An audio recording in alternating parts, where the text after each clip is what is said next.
Ավարտեցիք։ Դա ուրեմն ինձ թվում է բոլորի համար է հասկանալի եղել հայտարարության հետ ցանկացած հանգամանք, եթե հասկանալի չի եղել, որովհետեւ մենք խուսափենք բոլոր հնարավոր մանիպուլատիվ մեկնաբանություններից, բոլոր հնարավոր ոչ պարզ մեկնաբանություններից ասեմ, որ այո, շատ պարզ է եղել, որ ես դեպքը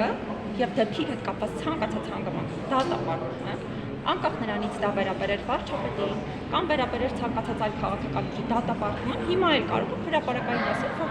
այո, ես դատապարտում եմ հենց այդ դեպքը։ Նիկոլ Փաշինյանի պահվածքը դատապարտում եք։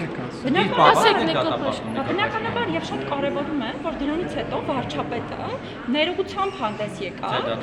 եւ ոչ թե ես ի նկատի ունեմ բացառապես միայն իմ դատապարտումը, բայց կարևորում եմ այն հանգամանքը, որ ոչ թե այլ քաղաքական ուժերի եւ առանձին մասնագիտական համայնքների պես վարչապետը հարձակվեց օրինակ մարդու իրավունքների պաշտպանի կամ պաշտպանի հաստատության վրա, այլ դրանից հետո որոշակի գործողություններ հետևեցին։ Որ հարձակվել մենք դեռ պաշտպանում։ Կարիք չկա պաշտպանության, անկեղծ ասած, որովհետեւ մեր համարձակության նշաններ չտաբել։